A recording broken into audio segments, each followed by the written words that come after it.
What's up guys, MikeCoco back here bringing you guys a review on the Mini Uzi, which is a NX standard variant to the GP Uzi.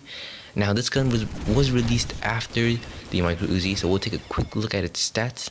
Now, damage wise, this gun's damage is at 31, which is statistically the same as the Micro Uzi. Now, statistically, this gun performs a 4-shot kill, and in-game it also performs a 4-shot kill against medium vesters and light vesters at closer ranges. However, it will become a 5-shot kill against heavy vesters at close range, and at its maximum range it will drop off to a 6-shot kill. And it is also worthy to note that the Micro Uzi does have slightly better damage drop off than the Mini Uzi. So do be aware of this gun's relatively low damage. Now weight is at a 5 compared to the Micro Uzi 7. Now the weight is down 2 points, which means it is lighter than the Micro Uzi, which sort of doesn't make sense because Micro is technically smaller than Mini, but I guess Nexon screwed up again. But the weight is, the increase in portability is not that noticeable.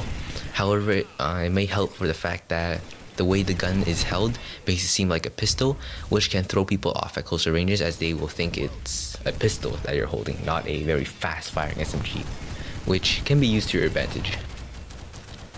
Now rate of fire wise, this gun's rate of fire is at 375, which is very fast for an SMG. And this rate of fire does somewhat compensate for its relatively low damage. However, because of its higher rate of fire, it does become a problem to tap fire with at medium ranges. However, this issue is not that big because SMGs are mainly used in close range combat and not as much in medium ranges, so this problem is almost negated. Now accuracy wise, this gun's accuracy is at 71, which is 2 points higher than the Micro Uzi, which is at 69. Now this bump in accuracy is not noticeable at all, and because it's an SMG, you won't be tap firing this at medium ranges anyway. This gun will probably be used in close range combat, so the accuracy is pretty useless. In addition to the fact that you cannot attach a scope on this weapon makes the accuracy even more pointless on this weapon. So this bump in accuracy fairly useless and unnoticeable. Now recoil wise, this gun's recoil is at 38, which is 5 points higher than the Micro Uzi's, which is at 33.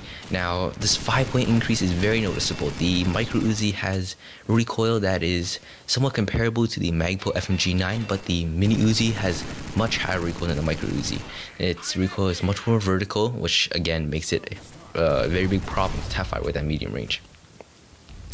Because of its recoil, it's hard to tap fire as it would jump up much higher than the Micro Uzi, and this gun does have fairly average spread recovery, so it won't help at tap firing anyway, since the bullets will take some time to settle back to its original position.